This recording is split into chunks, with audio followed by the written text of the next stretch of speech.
예, 반갑습니다. 예, 8월 25일 수요일 시사 공감을 진행하도록 하겠습니다.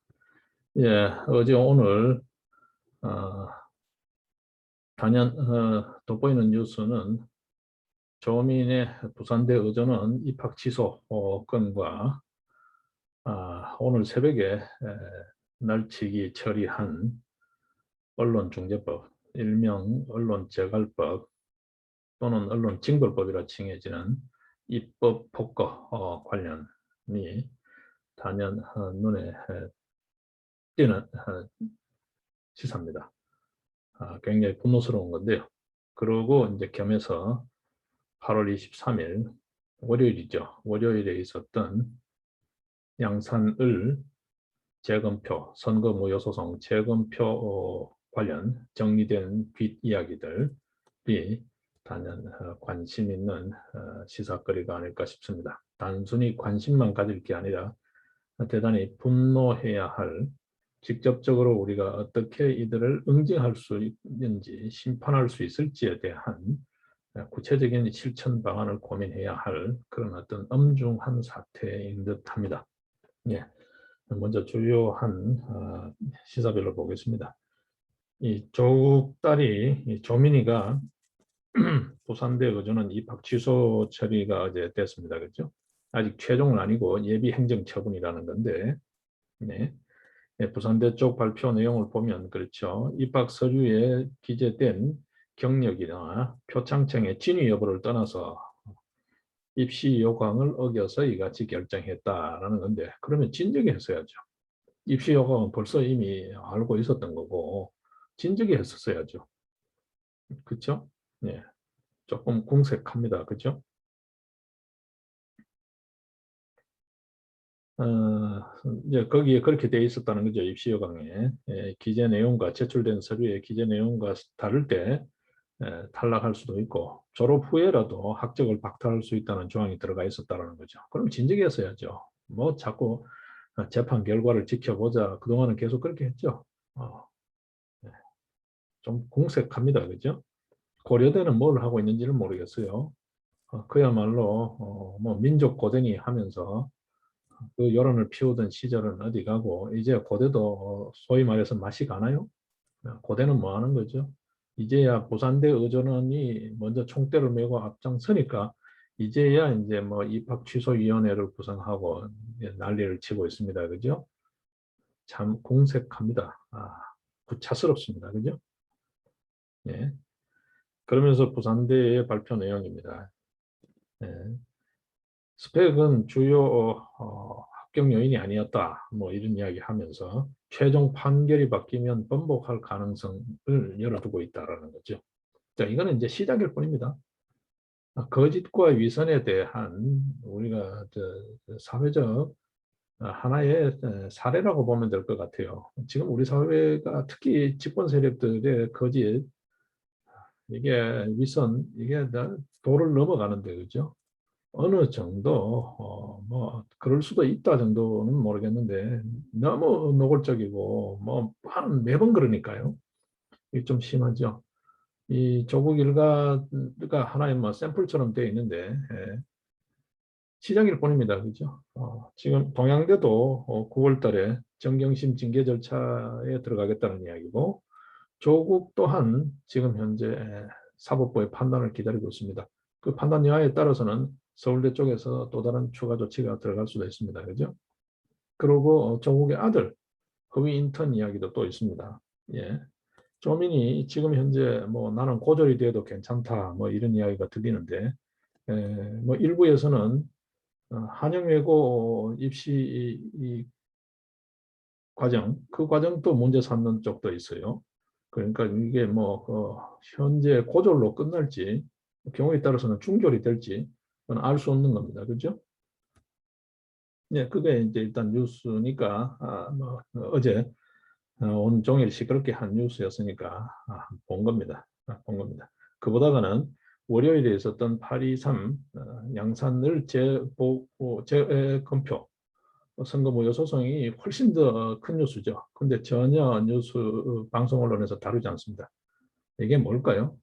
이 판국에 더 그것도 부족해서 이제는 피해자라고 하는 그 기사 때문에 좀 불이익을 당했다고 하는 쪽에서 문제 제기를 하면 바로 기사를 내려야 되는, 예를 들면 그런 내용이 들어가 있는, 말도 안 되는 거죠. 이게 뭐 위헌 떠나서 이거는 뭐 말이 안 되는 이야기인데, 그런 내용이 들어가 있는 소위 법 같지 않은 법, 법도 아닌 법을 법이라고 지금 현재 새벽에 날치기 통과시켰습니다. 아직 본회의를 앞두고 있습니다만, 법사위, 법제사법위원회 소위를 통과한 정도입니다만, 그렇더라도 이건 뭐 강행하겠다는 의지를 그대로 드러낸 거니까요. 마각을 드러낸 거나 다름없으니까 이런 짓을 지금 하고 있습니다. 이것도 모자라서, 그죠?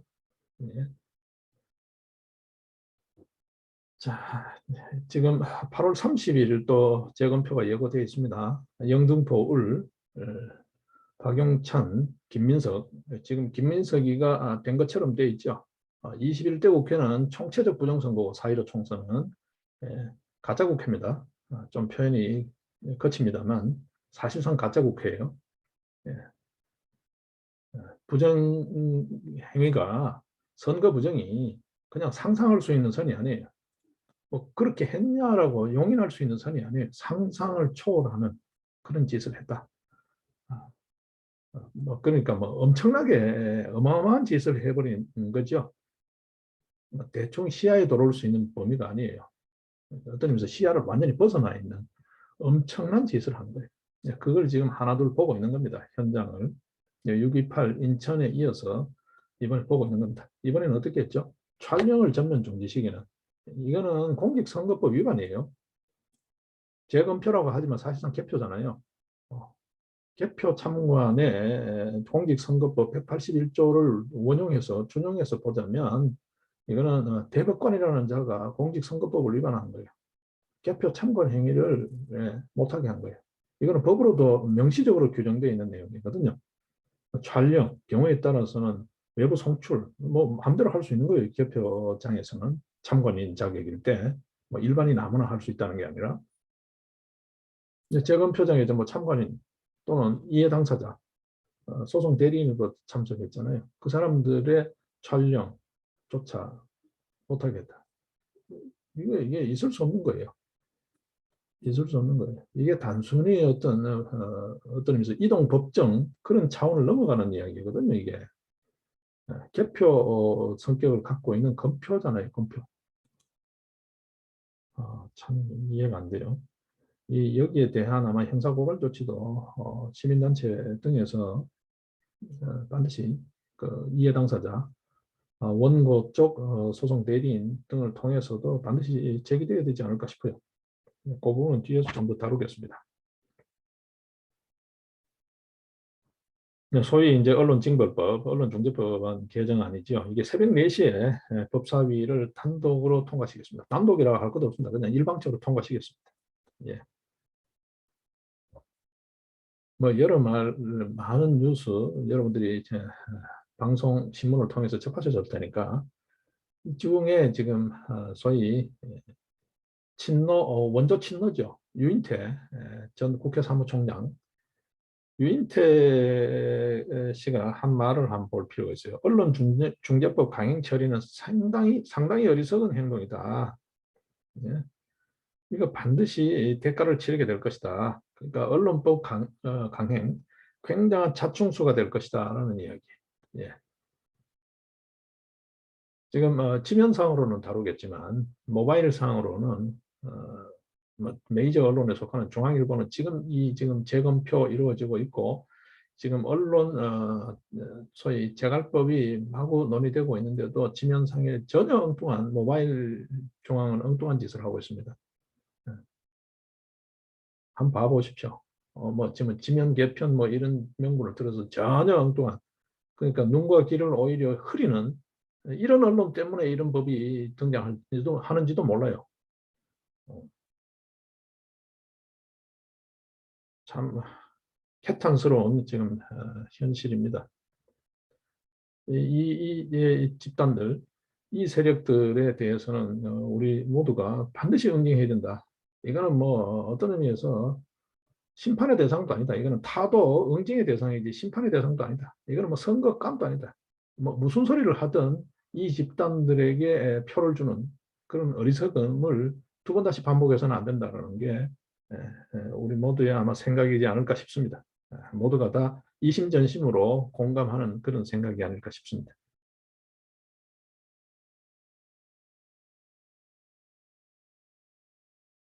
예, 뭐 자세한 내용은 따로 더 언급하지 않겠습니다. 워낙 뭐 험하니까요.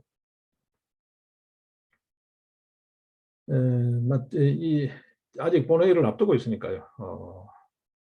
언론법 철회를 요구하는 7개 언론단체가 청와대, 국회 이런 쪽에다가 항의 방문도 하고 뭐 그렇게 지금 열심히 하고 있습니다. 예.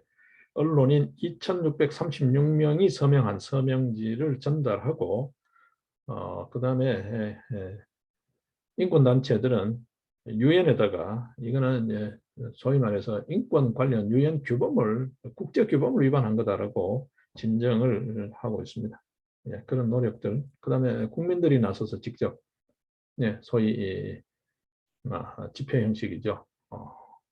필리버스터, 필리버스터를 국회에서 앞에서 하겠다, 국회에서 하겠다라고 지금 공개적으로 천명해 두고 있는 시기였는데 새벽 4시에 날치기 처리를 했어요. 예. 이 관련된 이야기들이 오늘 또 하루 종일 지면을 장식하지 않을까 싶습니다. 예.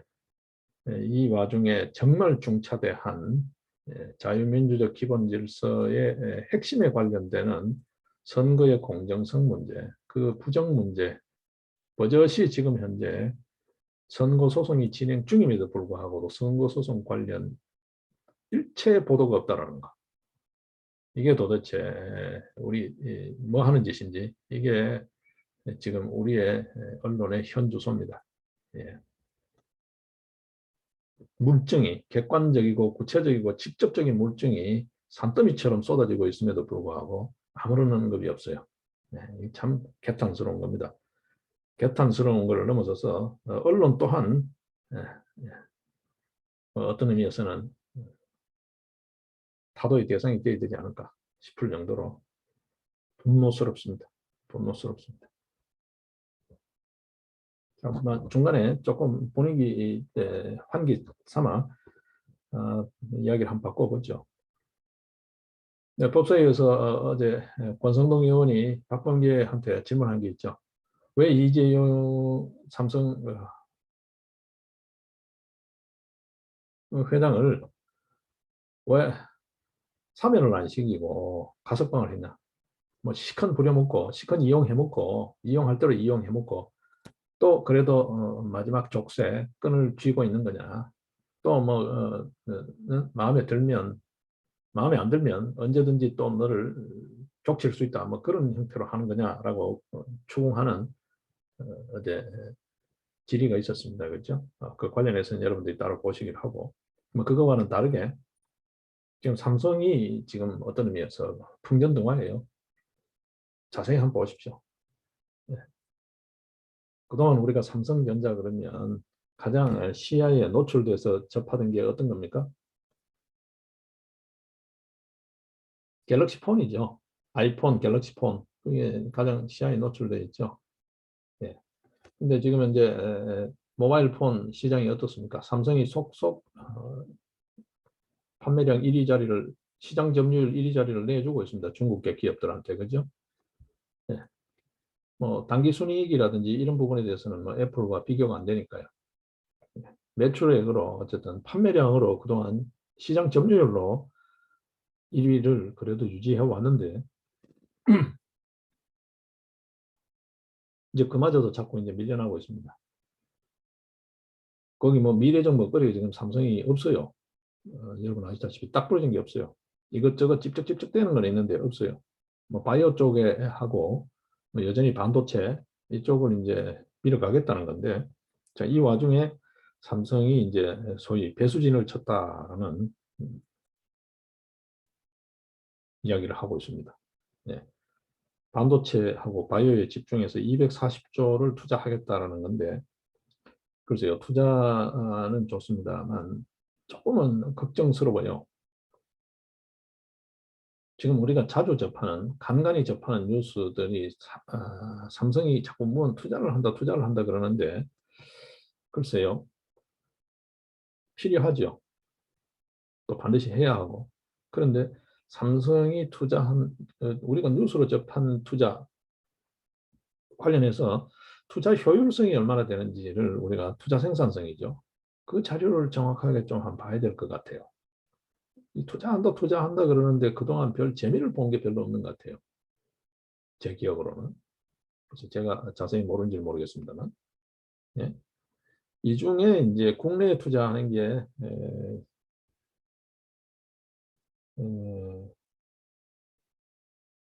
180조? 예, 180조죠. 국내 투자가 180조.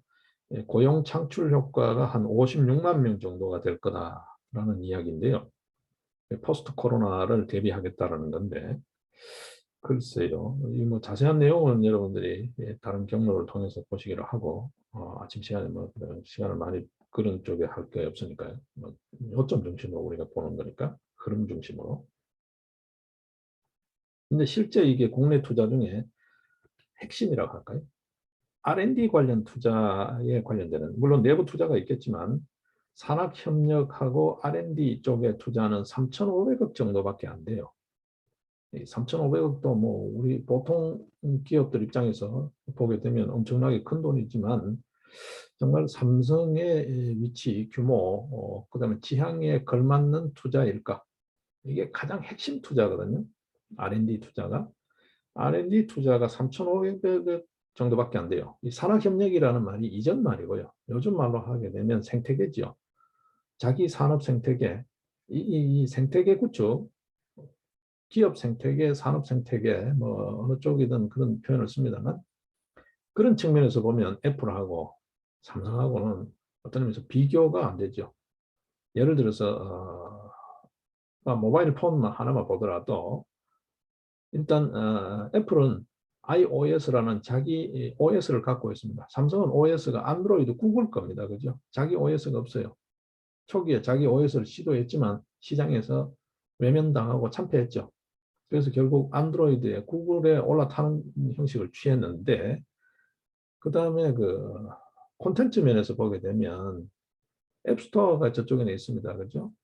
이쪽에는 구글 플레이가 있는데 삼성 갤럭시 폰 관련된 게 얼마나 될까요? 물론 뭐 안드로이드 쪽에 올려져 있는, 구글 플레이에 올려져 있는 거는 다 뭐 우리 생태계다 할 수도 있지만, 실질 그런 어떤 생태계 창출에 크게 기여한 바가 없죠. 일단 자기 OS가 없다는 게 큰 단점이고 약점이고, 그죠? 자, 3,500억, 전체 250조 규모를 투자하겠다는 건데, R&D, 산학협력, 그러니까 생태계 구축 관련해서 3,500억을 쓴다? 몇 퍼센트, 비율이 얼마 정도 되나요? 자, 그 중에서도 국내에 180조를 쓴다? 뭐 고용은 어차피 따라오는 거니까, 그죠?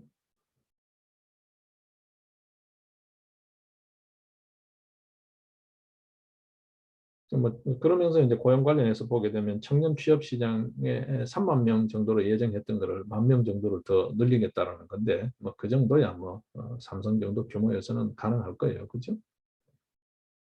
설비 확충으로서도 가능할 거예요. 이게 어떻게 될까요? 일단 목표는 그렇게 잡고 있다 그래요. 목표는 메모리 분야에서는 소위 초격차를 유지하고 절대적 우위, 압도적 우위를 유지하겠다. 시스템 반도체 분야에서 1위로 도약하겠다.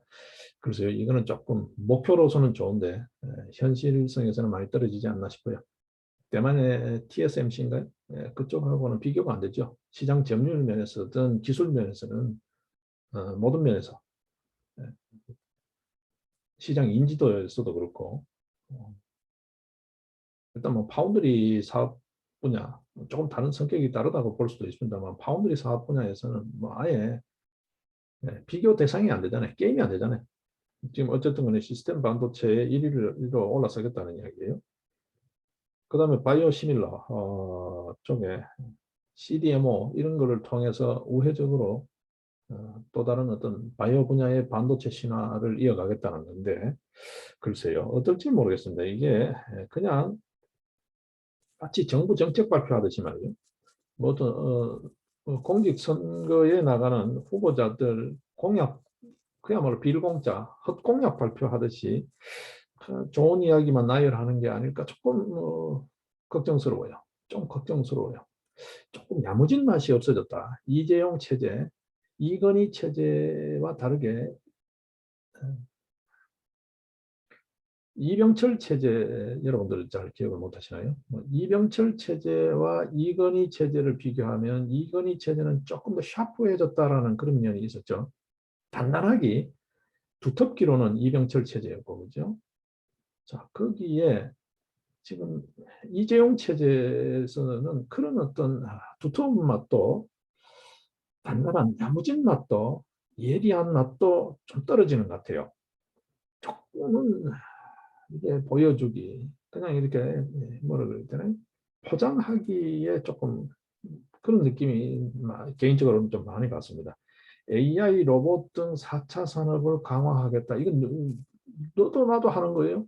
이거는 어떤 의미에서 벤처 기업들이 하는 거지. 삼성 정도의 무게를 갖는 기업에서 AI, 로봇 이렇게 해서 될까요? 조금 격이 떨어지지 않나 싶어요. 물론 뭐 눈이 가고 새로운 분야이기는 합니다만 이거는 생태계 구축으로 해결해야 할 문제이죠. 어떤 의미에서 어떤 거냐 하면 뭐 중소기업 육성책으로 자기 생태계 구축 차원에서 그들에게 어떤 의미에서 청년 창업 지원이라 할 수도 있고 벤처 육성이라 할 수도 있고 자기 생태계니까 어떤 의미에서 자기 식솔이라고 생각하면 되니까 그쪽에서 이걸 역할 분담을 좀 해야 되는 거지. 이게 삼성이 AI 로봇 이래서 될까? 조금 그래요. 저 개인적으로는 조금 회의적입니다. 이게 소위 말해서 4차 산업 시대 때 옛날에 대기업이 콩나물 장사, 두부 장사까지 하던, 그러다 보니까 뭐 대기업 진출 업종을 제한하는 그런 사태도 생겼습니다. 뭐 우스꽝스러운 웃지 못할 그런 해프닝 같은 일이 있었습니다만 이 AI 로봇 지금 이게 4차 산업 시대 때의 두부 장사, 콩나물 장사가 아닌가. 조금 그렇다라는 생각이 들어요. 조금 마뜩지가 않아요. 마뜩지가 않아요. 예, 조금 이왕지사 뭐 예견은 그래 하고 있다 그럽니다. 향후 3년이 세계의 새로운 어떤 시장 질서, 미래적 시장 질서가 재편되는 시기다. 맞죠? 지금 포스트 코로나 이후를 대비해야 된다. 맞죠? 네, 산업 질서, 국제 질서, 새로운 사회 구조의 변화 이런 데에 뭐 슬기롭게 대처해야 된다. 물론 문제의식, 상황인식은 누구나 공감하는 거예요. 그럼에도 이 투자 규모에 비해서 실질 투자가 좀 너무 박하지 않냐. 그리고 목표, 투자 목표가 좀 엉성하다. 엉성하다. 야무진 맛이 없다. 그리고 예리한 맛이 없고 뭐 늘 듣던 소리, 여기서도 듣고 저기서도 듣는 그런 어떤 진부하고 식상한 소리이지 혁신적이다 그럴까요? 쌈박한 그런 어떤 창안성이 보이지 않는다. 과연 이 삼성이 이렇게 좀 표현이 좀 그렇습니다만 그냥 편하게 하면 흐리멍텅한 경영 이걸로 자기 무게, 자기 지금 현재 위치를 감당해낼 수 있을까라는 걱정 아닌 걱정이 좀 듭니다. 예.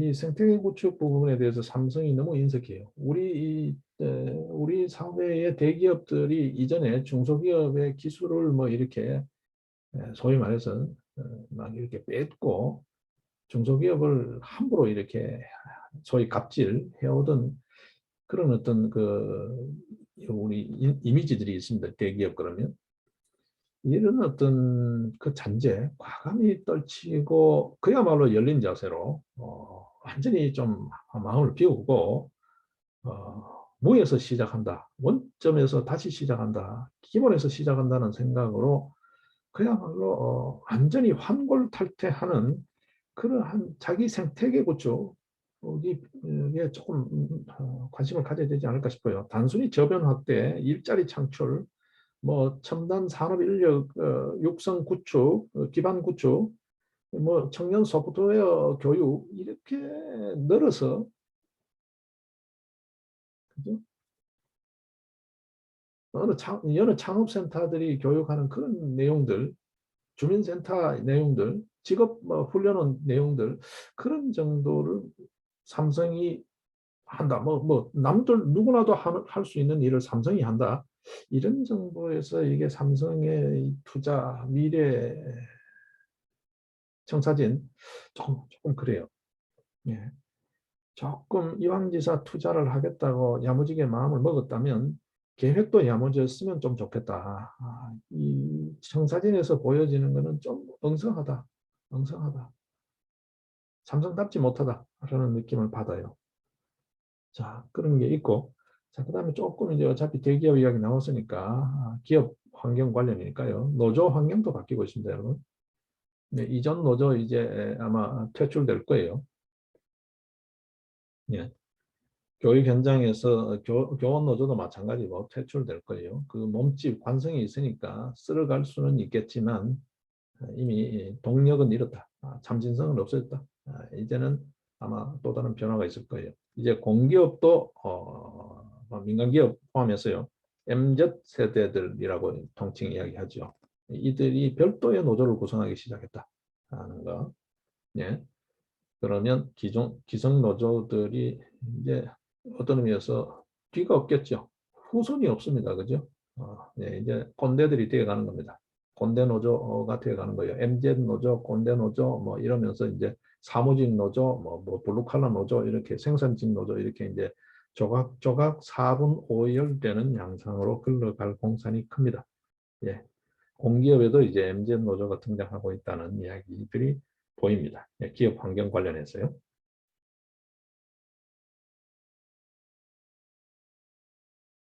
자, 여기에서 또 다른 환경을 보게 되면 삼성바이오 투자 이야기했습니다. 네이버가 의료 빅데이터 사업에 뛰어들겠다는 이야기를 해요. 이거 빅데이터 쪽을 해오던 기업이니까 뭐 할 수 있겠다라는 생각이 들지만 조금은 의료 시장의 잠재적 갈등 요인이 될 수도 있다. 이게 사회 변화를 반영하는 거지만 문제가 될 수 있다. 여러분 지금 현재 플랫폼 사업들 문제가 많죠. 배달 앱 직접적으로 여러분이 많이 접하시는 게 배달 앱입니다. 그죠? 뭐 정확한 수치는 우리가 좀 더 따져봐야 되겠지만 배달 앱으로 상징되는 배달업체가 매출 수익을 다 가져간다는 거 80%, 87%인가요? 뭐 일부에서 그런 이야기하죠. 다 가져간다.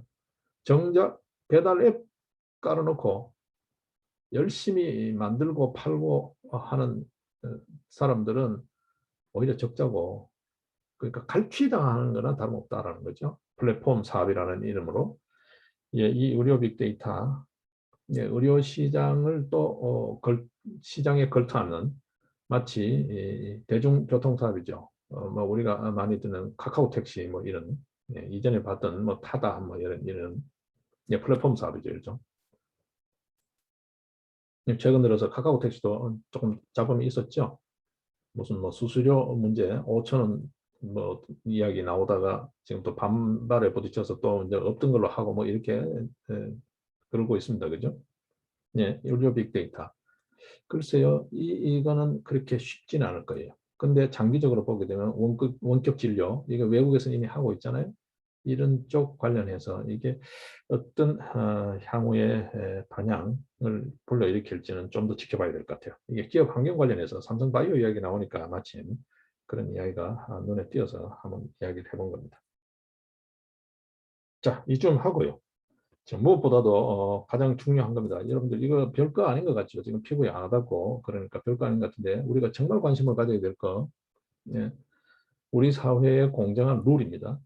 뭐 인간의 행위는 불공정할 수도 있고 그렇죠? 마음에 들지 않을 수 있고 잘못이 있을 수도 있습니다. 근데 기준이 있어야 돼요. 우리가 지금 현재 그래도 근대지성, 근대 문명이 도달한 기준이 뭡니까? 사회적으로는 법치주의라는 겁니다. 그죠? 그리고 그 법치를 바치는 또 다른 어떤 큰 틀에서의 사회적 시스템은 민주주의라는 거예요. 그죠? 그 다음에 또 한 축이 자유주의죠. 물론 사회주의 축도 있습니다만 지금 현재의 전 지구적인 분포, 세계사적 분포 면에서 보더라도 자유주의가 사회주의보다는 조금 더 앞서 있습니다. 그죠? 소위 개인주의, 공동체주의 이렇게 소박하게 이야기해 왔던 게 자유주의, 사회주의죠.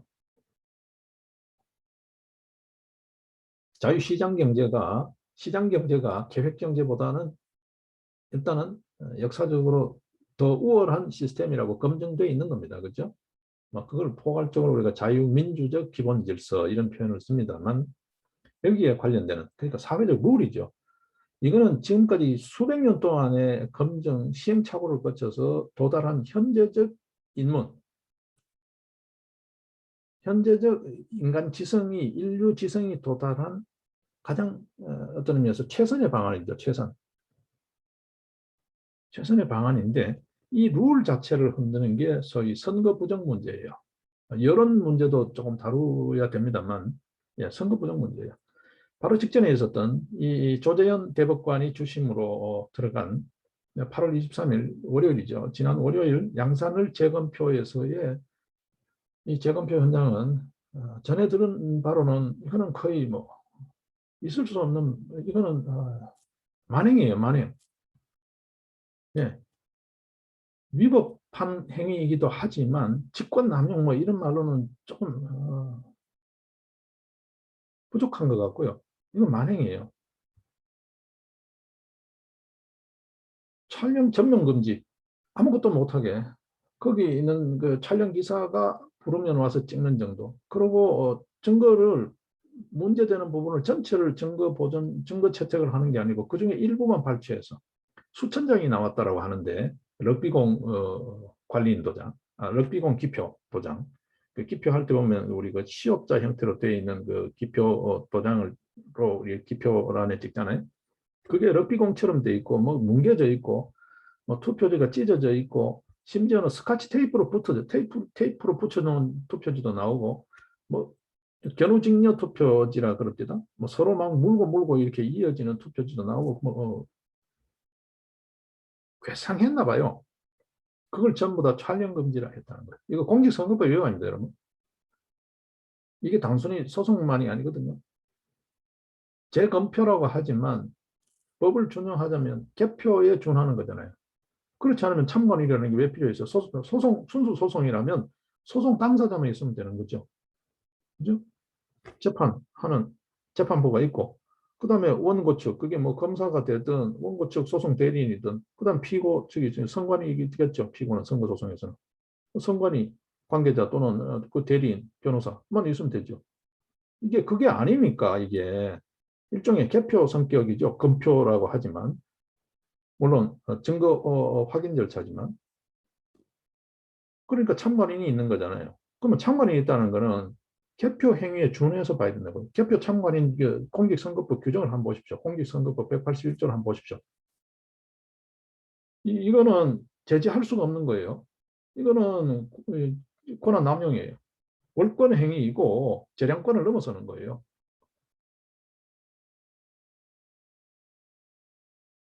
재판 지휘권을 넘어서는 문제라고요. 이 공직선거법 161조에 보면 투표 참관, 162조는 사전투표 참관, 181조의 개표 참관 이렇게 명시적으로 규정하고 있잖아요. 그렇게 공직선거법 규정을 무시하고 그렇게 마구잡이로 소위 말해서 행포를 하고 소위 말해서 재판 지휘권이라는 이름으로 그렇게 만행을 저지른다고 해서 이게 은폐가 될까요? 부정선거가? 이미 불가능하잖아요. 이미. 투표지가 말하고 있잖아요. 뭐 디지털 관련 전자 투개표기 등등등 다 지금 증거 채택 안 해줘도 지금 아날로그 버전인 투표지 종이가 말을 하고 있잖아요. 종이가. 이번에 한 가지 더 건진 건 있죠. 628과 다르게 823에서 건진 건 있습니다. 투표지를 직접 무게를 달아봤다는 거죠. 무게가 기준하고 틀린다는 거잖아요. 투표지를 확보했다는 게 더 진일보한 성과입니다. 직접적인 증거니까요. 100g 내외를 쓰기로 되어 있는데 150g 정도가 된다는 거잖아요. 이거 잘못된 거예요. 인쇄는 한국에서 한 것 같은데 투표지는 이게 국산이 아닌 것 같다는 이야기가 나오죠. 자, 8월 30일 날 또 원래 내정되어 있던 사람에서 이 사람 조재현으로 또 바뀌었어요. 이제 뭐 총대를 매겠다는 건지 이거 좀 우리가 준엄하게 지켜봐야 되지 않을까 싶습니다. 일단 조재현 대법관의 823 재검표는 문제가 많다. 앞으로도 이 같은 행태가 이어진다면 이거는 용납해서는 안 된다. 예, 조금 더 우리가 관심을 갖고 지켜봐야 될 사안인 것 같습니다. 예, 오늘 우리 시사 공감 부분은 그런 정도로 정리를 하겠습니다. 예, 계속해서 지금 진행형이기 때문에 조금 더 관심 있게 지켜보죠. 언론 증거법 관련 오늘은 특히나 많은 이야기들이 나올 것 같아요. 지금 어쨌든 법사위 통과 시기고 날치기로 본회의는 25일 오늘이죠. 앞두고 있으니까 오늘 한번 보죠. 예. 만약에 이걸 끝까지 결행한다면 이 세력들은 그냥 단죄해야 됩니다. 예. 이거는 심판의 대상도 아니다. 이건 투표 대상이 아니다. 이 사람들. 예. 예. 예. 오늘 하루도 검토하시고 내일 또 뵙겠습니다. 예, 고맙습니다.